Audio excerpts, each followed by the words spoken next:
रामपाल आ जाओ, रामपाल आ जाएगा, यहीं बैठा दो ना, पीछे बैठा दो, ए पीछे कुर्सी लगा दो। हमारे पत्रकार साथियों, मुझे सूचित करते हुए हर्ष हो रहा है कि आज समाजवादी पार्टी के राष्ट्रीय अध्यक्ष माननीय श्री अखिलेश यादव जी के मजबूत नेतृत्व को और मजबूती प्रदान करने के लिए निषाद पार्टी के डॉक्टर संजय निषाद जी और पीस पार्टी के अध्यक्ष महानगर अध्यक्ष माननीय डॉक्टर अयूब जी समाजवादी पार्टी को सहयोग देने के लिए, मजबूती प्रदान करने के लिए हमारे बीच में है और लगातार समाजवादी पार्टी पर समर्थन विभिन्न दलों का, पूर्व विधायक को बुला ले, विभिन्न लोगों का प्राप्त हो रहा है। मैं डॉक्टर संजय निषाद जी को और डॉक्टर अयूब जी को धन्यवाद देता हूं और आवेदन निवेदन के साथ डॉक्टर संजय निषाद से चाहूंगा कि वो अपनी बात आपके समक्ष रखें। अभी सुन लो डॉक्टर संजय जी, सुन लो आप वहीं से बोलो, वहीं खड़े हो, अच्छा अरे अभी कर देंगे, नहीं यहाँ नहीं, वहाँ से वहाँ ले जाओ ना इनको, क्योंकि आप लोग कुछ बोल देंगे। अभी मेनका गांधी जी से गलती हुई, अभी हमारे मुंह से कुछ निकल जाएगा तो आप चलाओगे टीवी पर। नहीं कोई भरोसा नहीं।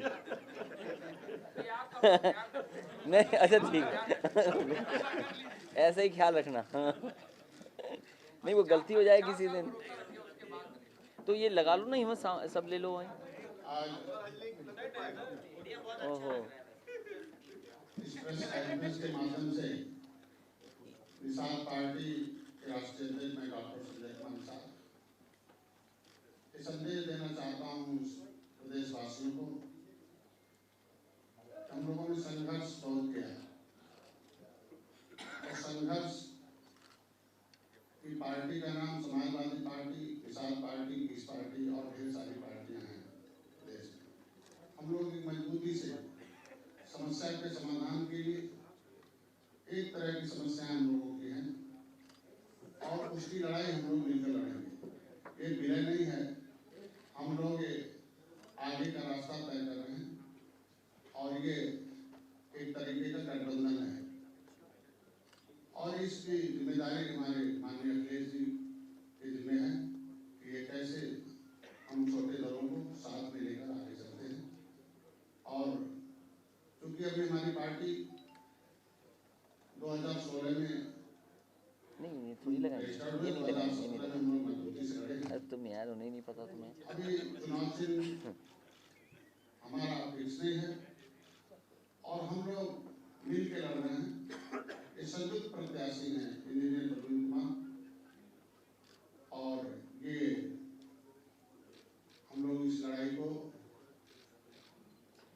मिलकर लड़ने का आगे फैसला लिया है और बाकी हमारे वो कर नहीं ठीक है, बहुत मजा आई। अब हम निवेदन करते हैं पीस पार्टी ऑफ इंडिया के राष्ट्रीय अध्यक्ष और बात रखिए। अरे वो अभी कुछ नहीं, छोड़िए ना, मैं कह रहा हूँ ये सब आवाज जाती है उसमें, बैठ के आप। आज सुबह मैं सभी पत्रकार बंधुओं का, प्रिंट और इलेक्ट्रॉनिक मीडिया का मैं स्वागत करता हूँ और आप सभी ने हमेशा पीस पार्टी के संघर्ष को उचित स्थान दिया है। पीस पार्टी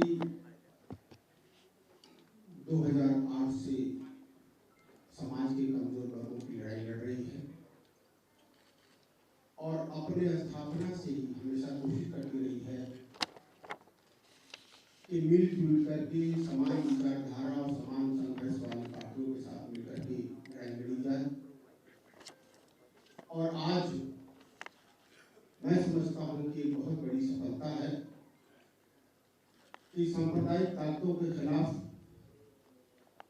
जो समाज के कमजोर वर्गों पर अत्याचार हो रहा है, उसके खिलाफ जितने भी पार्टियां हैं जो समाज के वंचितों, पिछड़ों, दलितों, मुसलमानों की लड़ाई लड़ रही हैं, वो सभी एकजुट होकर समाज में जो सांप्रदायिकता का घर फैलाने वाले लोग हैं, जो मनवादी लोग हैं, उनके खिलाफ एक मजबूत गठबंधन बन रहा है और हम सभी मिलकर के एक मजबूत गठबंधन बना करके इनका मुकाबला करने के लिए पूरी तरीके से तैयार है।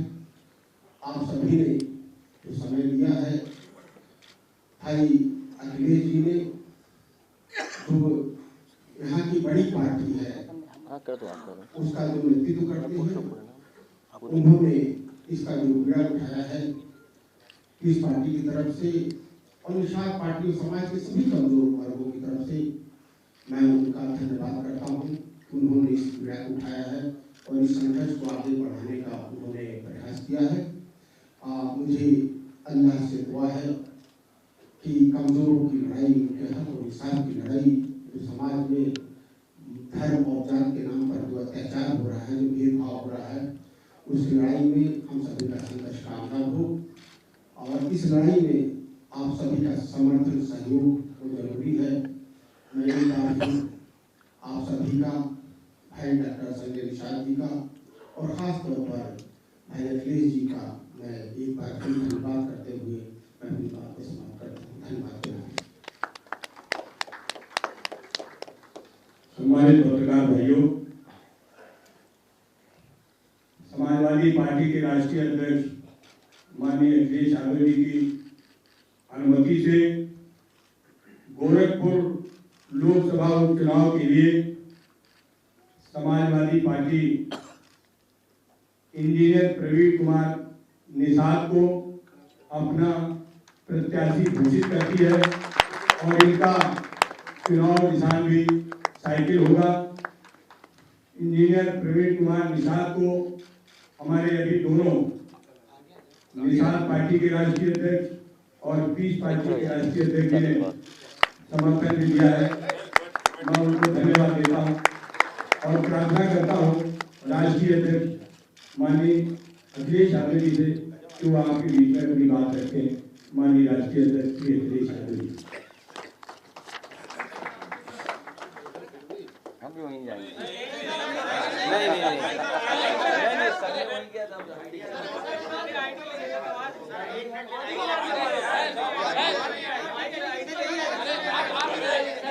क्या हुआ तो उसका फायदा क्या हुआ? अच्छा ठीक है, लेकिन अगली बार वहीं लगाना है इसको। नहीं वो इसलिए कि देखिए, इसलिए ज़रूरी है वो आप और हम लोगों को समझदार होना चाहिए और ख़ासकर पॉलिटिकल पार्टी के लोगों को और ज़्यादा समझदार होना चाहिए। कभी कभी जो बात कान में कही जाती है वो बात आपके इधर से निकल जाएगी, वहाँ तक पहुँच जाएगी। और अभी जो बात हुई है, हाल ही में जो पीलीभीत वाली बात आई है, वो तो हमने टीवी पे देख लिया। इसे कोई गलती करेगा कैमरे से और माइक्रोफोन से नहीं बच पाएगा। इन दो से बच जाएगा तो मोबाइल से नहीं बच पाएगा, उनसे बच जाएगा कोई तो बीजेपी से कैसे बचेगा, ये सबसे बड़ा सवाल है। इसलिए मैं आज के दिन, आप तो ऐसा कुछ करते नहीं कि आपको बचने की जरूरत है। कोई इंसान ऐसा नहीं जो गलती ना करता हो। हम अपनी गलतियां जानते होंगे, आप अपनी गलतियां जानते होंगे। आज के दिन मैं डॉक्टर संजय निषाद जी का धन्यवाद भी देता हूं और उन्हें बधाई भी देता हूं। साथ ही साथ पीस पार्टी के अध्यक्ष डॉक्टर अयूब, उनका भी मैं धन्यवाद देता हूं। दोनों नेता, दोनों दल हमारे समाजवादी पार्टी का सहयोग करने के लिए इस चुनाव में जीत हो लोगों के बीच में संदेश जाने के लिए जो फैसला लिया है, मैं दोनों दल के नेताओं का बहुत बहुत धन्यवाद देता हूं। साथ ही डॉक्टर संजय निषाद को इसलिए भी धन्यवाद कि उन्होंने अपने बेटे को आगे कर करके समाजवादी पार्टी के चुनाव चिन्ह पर लड़ाने का भी फैसला लिया है और इनका दल हमारा सहयोग करेगा। तो बात तो साफ हो गई, अब इसमें कोई दिक्कत तो है नहीं। साथ ही साथ हम अपनी पार्टी के तमाम नेता, संगठन, सभी कार्यकर्ताओं का भी धन्यवाद दूंगा। हमारे साथ मंच पर राम बुहाल भी हैं, मंत्री भी रहे हैं, विधायक भी रहे हैं, क्षेत्र के मजबूत नेता हैं। दूसरी तरफ अमरेंद्र निषाद भी हैं, वो भी, उनकी माताजी, उनके पिताजी लगातार उस क्षेत्र का नेतृत्व करते रहे हैं। मैं उनका भी धन्यवाद देता हूं कि वो पार्टी के संघर्ष में पूरा सहयोग और मदद करने का काम करेंगे। वहीं गोरखपुर की हमारी जनता से अपील है कि इस चुनाव में जो प्रत्याशी हैं उनकी पूरी ईमानदारी से मदद करें, सहयोग करें, जिससे कम से कम देश में ये संदेश जाए कि जो वादे किए गए थे, जो घोषणा पत्र दिखाए गए थे जनता के बीच में, जो संकल्प पत्र रखे गए थे, और अब तो जनता के पास, हम विपक्ष के नेताओं के पास, पीस पार्टी के पास भी होगा, डॉक्टर संजय निषाद जी के पास भी होगा, एक केंद्र वाला संकल्प पत्र जो उस समय तय हुआ था कि हम क्या क्या करेंगे, जनता के बीच में रखा गया था। फिर उत्तर प्रदेश के विधानसभा चुनाव को लेकर के जो घोषणा पत्र रखा गया था, और भारतीय जनता पार्टी एक कदम आगे आई और उन्होंने नगर निगम के चुनाव में भी अपना एक घोषणा पत्र रखा है।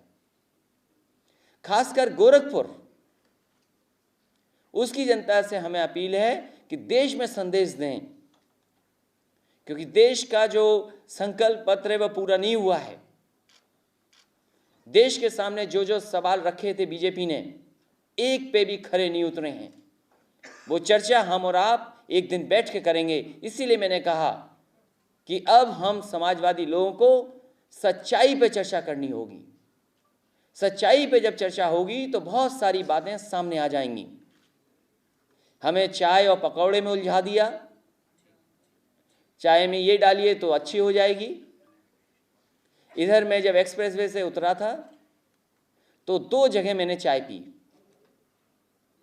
एक यादव ढाबा था, दूसरा गुप्ता ढाबा था। यादव ढाबे ने जल्दी चाय बना के दे दी, गुप्ता ढाबे की थोड़ी देर में चाय आई।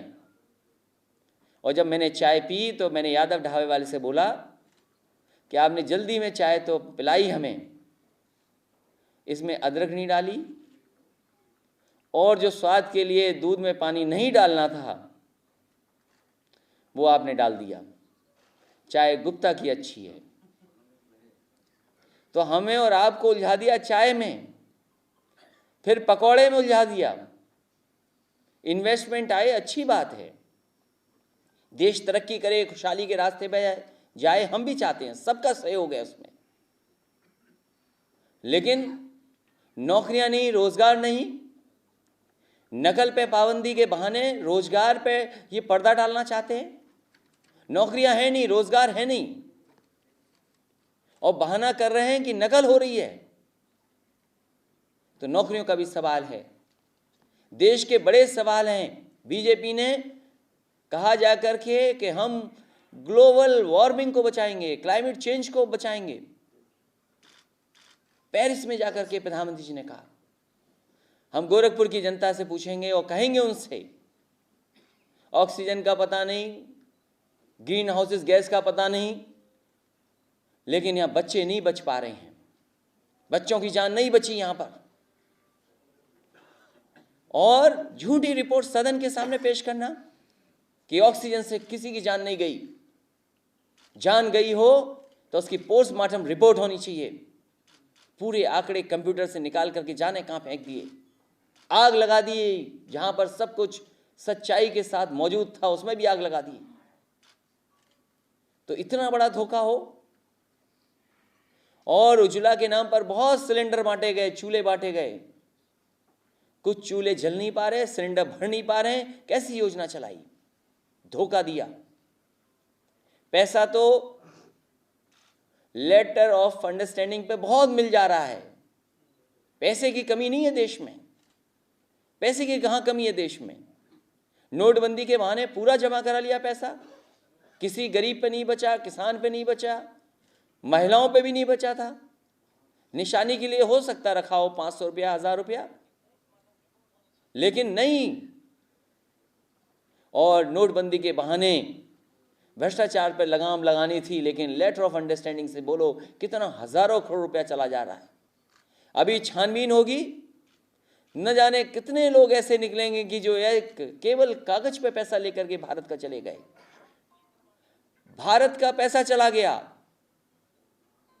कहा तो यह गया था कि हम पैसा बाहर से लाएंगे, लेकिन 15,000 से ज्यादा उद्योगपति अपनी खुशहाली के लिए, अपनी तरक्की के लिए, अपने बच्चे और अपने परिवार के भविष्य के लिए भारत छोड़ के चले गए।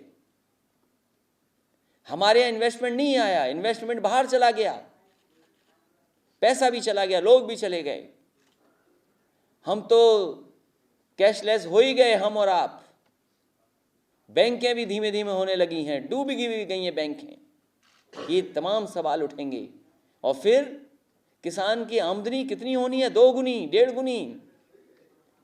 लागत का ही फार्मूला बदल दिया। अभी तक जो परंपरा के तहत या जो जिस तरीके से लागत का जो अनुमान लगाया जाता था, उसका फार्मूला था, उसकी व्यवस्था थी, क्योंकि इन्हें अपना 2 गुना दिखाना है कि किसान को 2 गुना लाभ पहुंचाए, तो उन्होंने उस फार्मूले को ही छेड़ दिया। जहां आंकड़े ठीक करने हैं, वहां जो आंकड़े की पीछे व्यवस्था है उसी को बदल देते हैं। अभी तो बैंक का इतना आया है, पता नहीं कितने लोगों के निकल करके आएंगे। हमारे किसान कर की वजह से मर रहे हैं, जान दे रहे हैं, डूब रहे हैं, पेड़ों पर चढ़े जा रहे हैं फांसी देने के लिए। सरकार ने वादा किया था कि हम कर्ज माफ कर देंगे। बताओ कितने किसानों का कर्ज माफ हुआ? और अब तो दूसरा बजट प्रदेश सरकार का और 5 बजट दिल्ली सरकार के आ गए। 7 बजट का हिसाब किताब होना है गोरखपुर में, 7 बजट का। हम लोगों ने तो एम्स के लिए जमीन भी दी, अस्पतालों के लिए पैसा दिया, सब कुछ व्यवस्था बनाना शुरू कर दिया था। लेकिन अब देखते हैं सरकार क्या करती है। इसलिए वहां की जनता, गोरखपुर की जनता, फूलपुर की जनता इंतजार कर रही है कब उन्हें वोट डालने का मौका मिलेगा। और जब वोट पड़ेगा तो आप परिणाम भी देख लेना। परिणाम इन्हीं दल के पक्ष में आएगा जो यहां पर बैठे हुए हैं। हमारे देश की समस्या पॉलिटिकल नहीं है। लोग कभी कभी कहते हैं पॉलिटिकल समस्या है। पॉलिटिकल लोग तो बात उठाएंगे, लेकिन हमारे देश की समस्या है सोशल, और उस सोशल समस्या का समाधान करने हम सब लोग बैठे हैं। और जनता के बीच में उन सोशल दिक्कतों का समाधान करने के लिए हम लोग जनता के बीच में जाएंगे। इन्होंने अपने पूरे संघर्ष में गरीब, पिछड़े, दलित, मुस्लिम, जिनको आज़ादी के बाद भी नहीं कुछ मिल पाया, उनका आवाज़ बुलंद की है। और समाजवादियों का भी यही रास्ता रहा है। मुझे खुशी है इस बात की, इस बार आवाज़ और वोट दोनों मिलेगा। और जब आवाज़ और वोट दोनों मिलेगा तो सोचो परिणाम क्या होगा।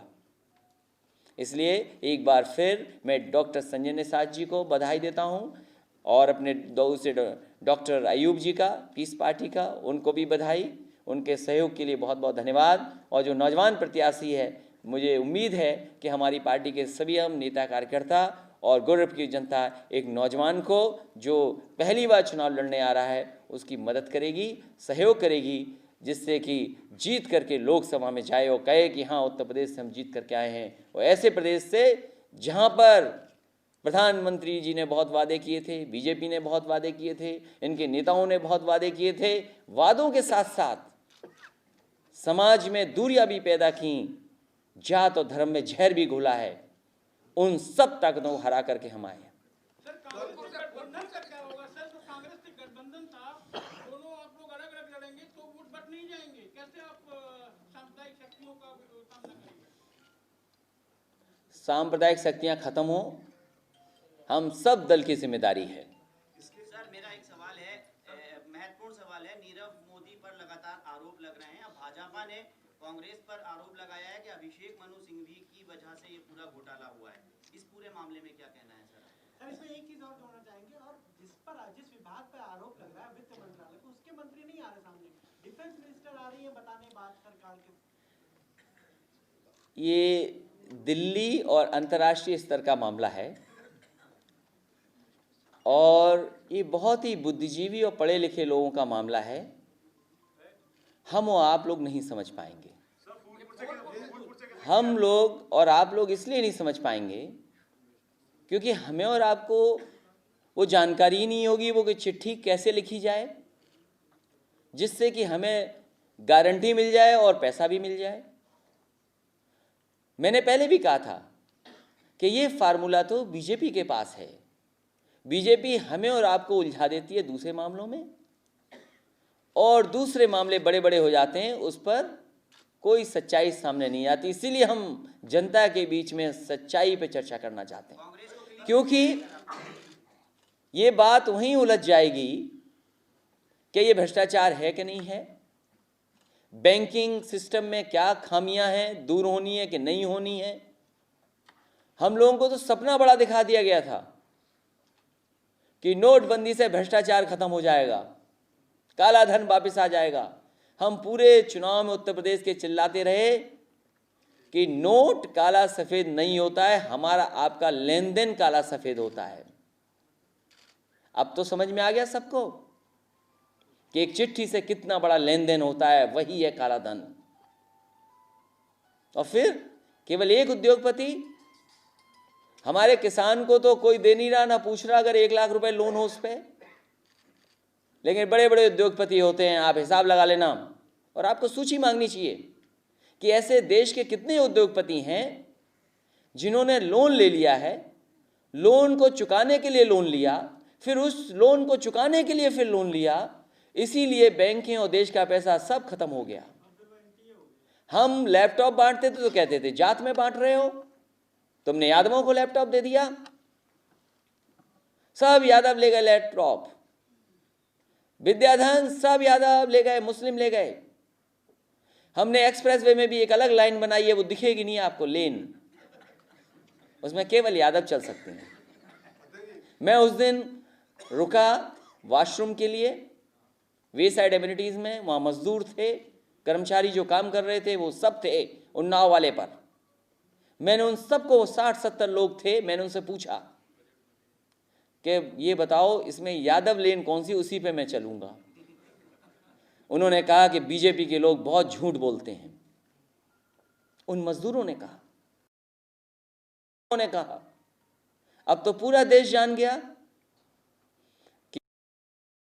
कि है। उन्होंने तो कहा था लैपटॉप देंगे, 2 बजट चले गए, लैपटॉप कहां है? सब किसानों का कर्ज माफ होगा, वो कर्ज माफी कहां है? किसका कर्ज माफ हो गया? हम पे तो आरोप लगा था कि आपने कब्रिस्तान और शमशान के लिए पैसा दिया है, अलग अलग दिया है। हमने भी तो दिया था शमशान और कब्रिस्तान का। हम पूरे चुनाव में चिल्लाते रहे कि हमने शमशान को भी दिया, कब्रिस्तान को भी पैसा दिया। हमारी किसी ने बात नहीं मानी, बिजली पे भी किसी ने बात नहीं मानी। इसलिए उन्होंने ही सिखाया कि आप बैकवर्ड हो। मैं गलती कर गया लैपटॉप बांट करके, मुझे लगा कि मैं फॉरवर्ड हूं, लेकिन ये गलत फहमी, बहम जो मेरे अंदर था वो निकाल दिया बीजेपी ने, और बीजेपी ने कहा कि नहीं तुम बैकवर्ड हो। क्या करें, अब बैकवर्ड हैं तो बैकवर्ड वाली बातें कर रहे हैं। उन्होंने कहा कि सारे लैपटॉप अपने यादवों को दे दिया, आप जोर से कहेंगे कि सारा धन उन्होंने मोदी को दे दिया। उदाहरण है, फूल का असर क्या होगा? फूल में, फूल में फूल मुरझाएगा, कमल मुरझाएगा। कल जो लोग शामिल हुए थे और आज जो घटनाक्रम है, दोनों राजनीतिक घटनाक्रम को देख करके ये लगने लगा है कि समाजवादी पार्टी पिछड़ों को एकजुट करने में लग गई है। हम सभी भारतीयों को एकजुट कर रहे हैं। तो ये सर ये ना माना जाए कि बैकडोर से संजय जी सीधे समाजवादी पार्टी में आ रहे हैं अपने बेटे? नहीं, डॉक्टर संजय जी की अपनी पार्टी है, चलाने का क्या मतलब रह गया सर? नहीं, डॉक्टर संजय अपनी पार्टी चलाएंगे, अच्छी बात है, वो चलाएं और हमें सहयोग करते रहें। बता दीजिए वहाँ के फूलपुर वाला भी जल्दी तय कर देंगे। 20 तारीख लास्ट तो क्या हो गया, फॉर्म ही तो भरना है उसमें। अखिलेश जी,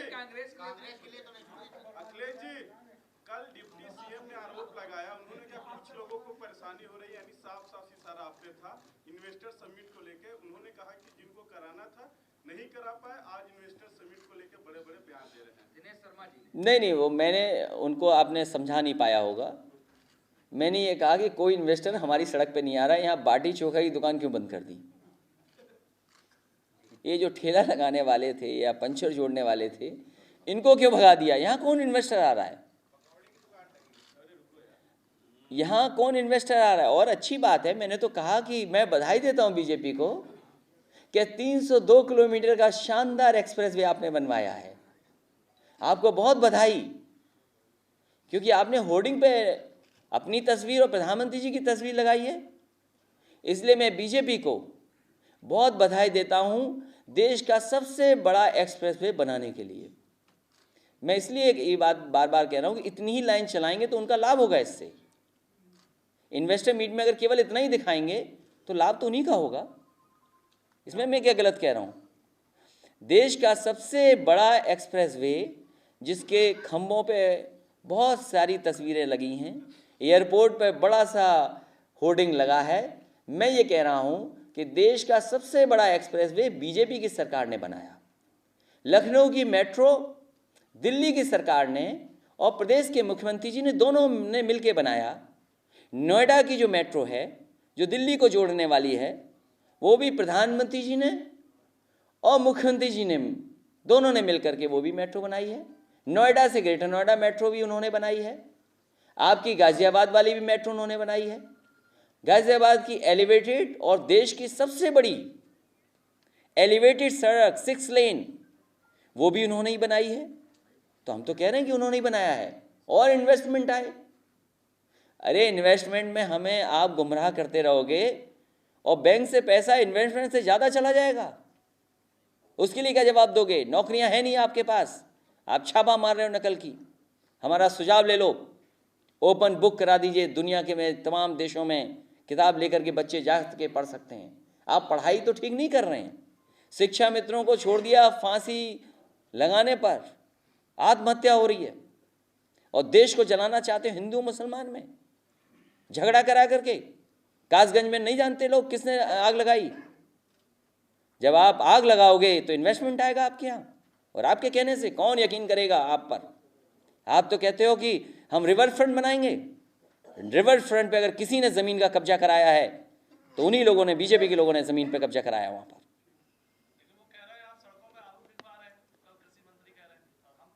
कृषि मंत्री से ये से कहिए कि आलू दे दें रेट उनका, पिछला दे दें रेट जो कोल्ड स्टोर में सड़ गया, और जो नया खुद किया गया उसका भी रेट दे दें।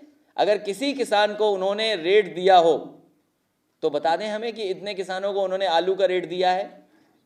जिले वाइज सूची दे दें आपको, हमको, प्रदेश को बता दें अगर हम गलत हैं तो। पिछली सूची भी टांग दें और इस बार की भी सूची टांग दें कि किसानों को कितना मिला है। सर ये जो एक्सप्रेसवे और जो बनने वाले उनका बजट तो बड़ा एलोकेट किया गया है इस बार वाले बजट में। ये जो एक्सप्रेसवे के लिए बजट है, ये लखनऊ से बाराबंकी नहीं पहुंच पाएगा 1000 करोड़ में, ये हम बता दे रहे हैं आपको। अगर ये बाराबंकी ही क्रॉस करा ले तो मान जाऊंगा मैं। 1000 करोड़ में आगरा लखनऊ एक्सप्रेसवे बाराबंकी नहीं पहुंच पाएगा, आप समझ लीजिए आप। योगी सरकार के बजट से जनता और फिर बनारस छोड़ दिया, नहीं जोड़ा, अयोध्या नहीं जोड़ा। कैसे हैं ये लोग, पुजारी लोग? अयोध्या और बनारस छोड़ दिया, बताइए, एक्सप्रेस से नहीं जोड़ने के लिए, अपने लिए स्वार्थ। तो अगर हम सैफई में काम करते थे तो हम क्या गलत करते थे? ये मुख्यमंत्री भी स्वार्थी निकले और गोरखपुर के चुनाव से डर गए। उन्होंने कहा झूठे ही दे दो एक्सप्रेसवे, क्या है, जमीन तो है नहीं अभी, एक्सप्रेसवे बनेगा कहां पर, किस जगह से ले जाएंगे? अलाइनमेंट बता दें अगर वाकई में एक्सप्रेसवे के लिए बजट दिया है तो। हम ये जानना चाहते हैं कि गोरखपुर के लिए एक्सप्रेसवे दिया है, उसका अलाइनमेंट हमें बता दें बस। आप भी जानकारी कर लीजिए अलाइनमेंट के लिए। अगर अलाइनमेंट नहीं है तो ये धोखा है। Sir, one district one product का भी एक बड़ा कॉन्सेप्ट लेके आ रहे हैं जिसको इन्वेस्टर समिट में भी बुलाया जाएगा। अब ये बताइए, अगर वन डिस्ट्रिक्ट 2 प्रोडक्ट्स हैं तब क्या करोगे?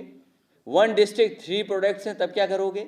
उदाहरण के लिए कन्नौज ही मान लीजिए, हम एक ही जगह पर आलू के लिए और परफ्यूमरी के लिए दोनों के लिए बना रहे थे। अब आपकी क्या राय है इस पर, बता दें हमें। अगर एक डिस्ट्रिक्ट में 2 प्रोडक्ट हैं, आगरा है, पेठा भी है और चमड़ा और जूता भी है, कानपुर में 100 प्रोडक्ट बन रहे होंगे। ये केवल आपको धोखा देने के लिए है, जिससे चीज़ें अच्छी लगें। बजट में हो सकता है कुछ पैसा रखा हो, अगर पॉलिसी बनी होगी तो बजट में पैसा भी होगा, नहीं तो इन्वेस्टमेंट आएगा 19 के बाद। 2019-2020 का जो बजट आएगा उसमें ही इन्वेस्टमेंट आएगा। सर, अब तक आदमियों का एनकाउंटर हो रहा था, कल चीते का भी एनकाउंटर होगा।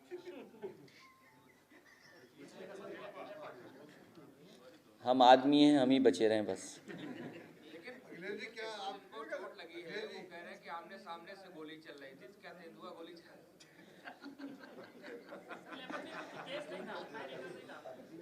सर, सच्चाई पे चर्चा कब करेंगे? आपका एक ट्वीट आया देखिए, था, आपने बोला था चाय पे चर्चा बहुत हो गई, सच्चाई पे चर्चा होना चाहिए। कुछ कैनोपीज अब लेपर्ड सोचिए, मुझे जो जानकारी मुझे मिली है, आप लोगों का अखबार पढ़ के भी, 2 जाल लगाए थे। सोचिए, 2 जाल तोड़ करके लेपर्ड बाहर भाग गया। तब तक क्या कर रहे थे लोग? आर्मी थी, फॉरेस्ट डिपार्टमेंट के अधिकारी थे, पुलिस थी। और देखिए, वीर पुलिस, वीर कमाल है, पुलिस ने मार दिया, बताइए। और हो सकता है टाइगर के पास, वो लेपर्ड के पास कोई कट्टा रहा हो। कट्टा दिखा दिए। अखिलेश जी, 12 तारीख को एक जियो हुआ है जिसमें ये जो आज कहीं प्रेस नहीं दूसरी है, धन्यवाद दे दे। चलिए, बहुत अच्छा, कोई सवाल है क्या? अब ये लोकसभा के चुनाव में सच्चाई की पे ही चर्चा होगी बहुत जल्दी। मैं इन्वेस्टर समिट के लिए बधाई देना चाहता हूँ। अच्छी बात है कि इन्वेस्टर्स आए, ये हम खिलाफ नहीं हैं, लेकिन उसके लिए तैयारी क्या है ये तो बताएं हमें। हम उसके खिलाफ नहीं, ये बात आपको समझ में आना चाहिए कि हम तो कह रहे हैं कि एक्सप्रेस वे बीजे नहीं बनाए, इसी से इन्वेस्टमेंट मिल जाए। हम अपना नाम ही हटा रहे उससे, हमारी तस्वीर हट गई, तो हमें कोई बुरा नहीं लग रहा उस बात का। ये तो उत्तर प्रदेश के लिए बना है, जनता के लिए बना है। हम फ्री रख रहे थे, इन्होंने पैसा वसूल लिया उस पर। मुझे न्योता मिला है, अच्छी बात है, मैं उनको बधाई देना चाहता हूँ, शुभकामनाएं देना चाहता हूँ। देश के उद्योगपति सबसे ज़्यादा यूपी में इन्वेस्ट करें और हमारे स्तर से जो सहयोग चाहते हैं वो भी हम करने को तैयार हैं। उन्होंने न्योता दिया, आपको न्योता की जानकारी हो गई, हमने उन्हें पकौड़े खिलाए। ये हमने जानकारी दे दी आपको? नहीं, हम ये ट्वीट नहीं करेंगे। इसलिए आपको धन्यवाद। देश के सवालों पर भी चर्चा हो जाए, बहुत धन्यवाद। उसे भी लड़के भी आ जाना, रामलाल आ जाओ।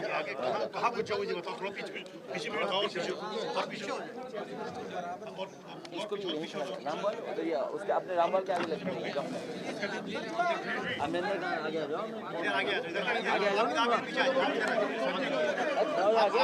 तो है, शेयर हटा दो, शेयर हटा दो, शेयर हटा दो। माता जी का